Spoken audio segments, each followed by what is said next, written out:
Welcome back to Taste Like Home. I'm Tash. And I'm Grace. And in today's episode, we're going to teach you how to make a super cheap and easy budget nachos. Just using the ingredients here and a little bit of cheese and sour cream for topping, because I can't go without cheese and sour cream personally. So we're going to get started, and we're going to start today with a red onion. It doesn't matter whether you have a red onion or a brown onion. Grace is going to demonstrate today for us how she's going to slice and dice it. Yep. Before we got to here, I also did preheat our oven. We're going to basically cook everything into our pot today, but we want our cheese to melt over our nachos and make it a nice melted cheese and brown kind of look on top. Yep. So we've got our oven on at 180, preheating while we're doing this. So I pre-peeled the onion because that can be a bit tricky and annoying. I'm going to slice it in half. I've cut the front end off and I've left this end whole, as that's the part of the onion that holds the most of the juices, so you'll be less likely to cry if you do it this way. And so I'm going to take one half of my onion, and this is going to be the one that I slice, so I'm literally just slicing it right down like that. I'll just do a few just to show you. And now I'll move on to the dicing. So I'm going to take my other half of the onion and I'm going to slice down just like that, the whole way across the onion.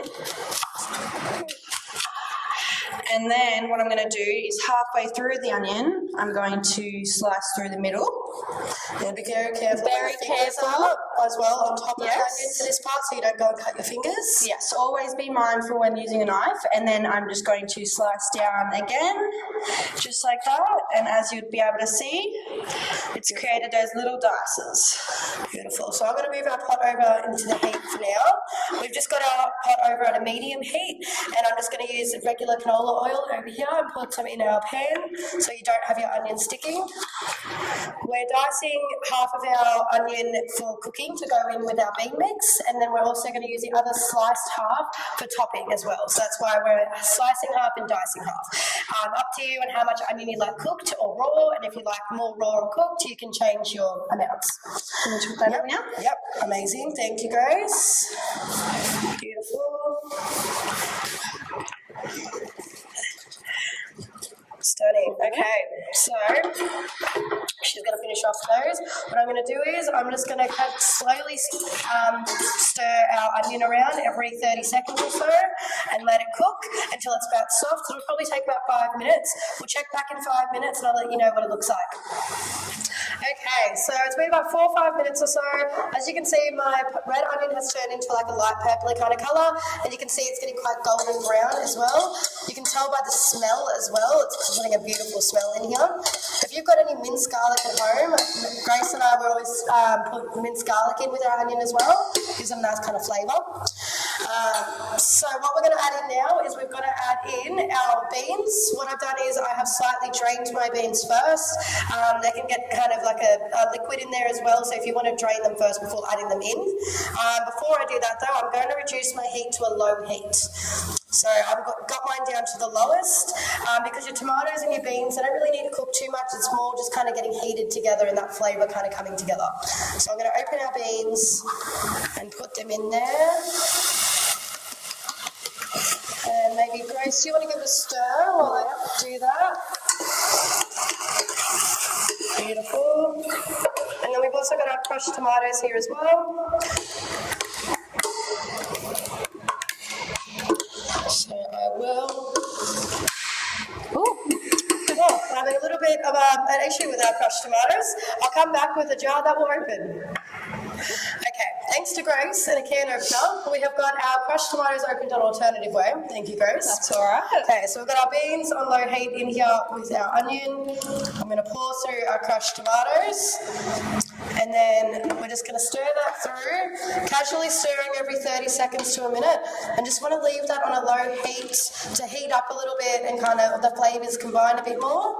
And we'll come back to it in about 5 minutes and go from there. Okay, so I've just been letting mine on a low heat. I've got it on a number 2 setting out of 5 settings, so you don't want it on the lowest, but quite low. You want all the, it's slightly bubbling. We can see a slight air bubbles coming up, and we can see that it's slightly reduced down as well. So what we're going to do now, it's been a few minutes, I'm going to go and add our nacho mix in here. We've just gotten one from the shops. It was literally $3 down at Woolies. You can get nachos, tacos, any enchiladas. I don't think they really taste too different. There's not much difference. No, so it doesn't really matter. But yeah, for us, we're using the nacho one. So I'm gonna pour some in and try and stir it in as I go, so I don't have clumps in there. And that'll give it a nice, authentic kind of Mexican flavour as well. If you do have mince at home and you want to add some extra meat in there, you can also make this with meat. We're just doing a nice and easy way. If you've got a can of beans in your cupboard, don't know what to do with them, and don't want to go to the shops one night, this is a nice and cheap, easy way to use those beans up, and it's so healthy and has a great flavour too. So, don't mind me, my packet's getting there. I'm going to stir that through, make sure there's no lumps. We're going to keep it on heat for another few minutes, and then we're going to get our baking tray ready with our corn chips, ready to scoop our mix on. Okay, so it's been a further few minutes. Our tomato and bean mix has thickened up quite a bit now. I have turned it off the heat just because I don't want it to really overcook, but it's impossible to overcook anyway, so don't stress. You can leave it for 15 more minutes if you needed to. We've got a small little glass baking tray over here. Depending on what you've got at home, you might want to use a bit of a longer one. We're definitely not going to be able to fit all of our packets of chips in here, but we're going to try and put that half in. Yeah. So I'm going to start with our original corn chips as well. I've just got the salted ones from Woolworths. There's the cheese supreme ones. I love my cheese, so I would also go for the cheese supreme ones if you like a little bit extra cheese in your nachos.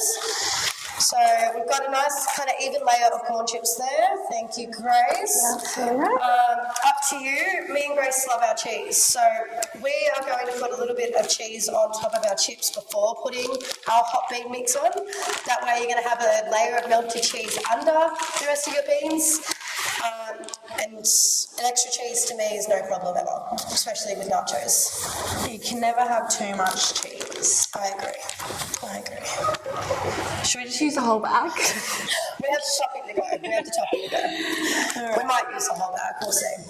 And then we've got our bean mix here. So what I'm going to do is, just to save washing up, I'm going to slowly pour it over and evenly try and get it over our nachos. We may not use all of it just because we've got a smaller container. I think we will. We might actually, yeah. No, we've got it all. Awesome. Okay, so try and evenly spread it so you can't see too many corn chips or cheese left. And then you want to sprinkle another layer of cheese over. I think the more cheese, the better on the top. Yep. Because that's then going to melt when it goes into the oven. And then we've got our oven heating at the moment at 180 degrees. It should take about 10 minutes or so. So once we've got our nice big layer of cheese, we're going to put it in the oven. Everything's basically cooked. So the only point of putting it in the oven at the moment is just to get that cheese melted and nice and brown on top. And then it'll be almost ready to serve. So I'm going to go to the oven. And I'm going to talk through cutting the avocado. So what you want to do is you want to look for a soft avocado. And I'm going to cut it literally down the middle. So just slice straight through. There is a seed in the middle, so you're going to have to go around the seed and twist. And there you have half an avocado. Taking the seed out is quite dangerous, so you will want to be careful, and it is quite scary. But my way of doing it is just tapping into the seed, if you can, twisting, and there's your seed. Do you want to? Yep, I will safely discard off the seed. I'll continue with this knife. So I'm going to slice down the avocado like that. We're going to have little bite-sized pieces to go on top of the nachos. So I'm slicing down and across. If you wanted to mash your avocado, you could do the same, scoop it out, and then just mash it. Mash with a fork. You've got the salt, pepper. You can even save some of your paprika, your seasoning mix to add into your avocado, and that can make like a nice kind of homemade guacamole as well. Yeah, and adding lemon juice is really really good. Yep. So that's how you would cut your avocado. And then when you get a spoon, ours got a little bit of tomato mix on there, but it's all going to go together, so it doesn't matter. And so I just scoop it out. Then we've got little bite-sized little avocado. So when our nachos are done in about 9 minutes or so, we're going to top with our red onion that we've got sliced over here, our nice little avocado that's cubed, and of course we've got sour cream. You can't have nachos without sour cream. And they look incredible. That is what ours look like just out of the oven. It did take us about 15 minutes for our cheese to melt and kind of get that nice and golden top on top there. So it depends on the size of your oven as well and how strong it is. But ours was in there for about 15 minutes at 180. Going to do our best at serving it up right now. Yep. It may not be the easiest, and at home, if you just wanted to eat it straight out of the dish, dish, you definitely could. Save washing up. Recommend waiting for it to cool down. You can see the steam coming from ours. That looks incredible. Oh. It's all right. Just try and get It's a bit messy. Messier, the more messy, the more fun. What we say? All right, and we'll just add some toppings. So that's when you got your onion, avocado. If you got home as well, you can add salsa. People can add like capsicum on top as well. You can add corn even. Chili sauce. Chili sauce, yeah. There's so many different things that you can do to add to it. But that is what our nachos look like. I'm so excited to try it when it cools down. And I will say, let it cool down. You can still see that seam, but really budget friendly. Being nachos, it is so simple, so easy, really friendly for your budget, and a quick alternative to get rid of those beans in your cupboard. We hope you enjoy.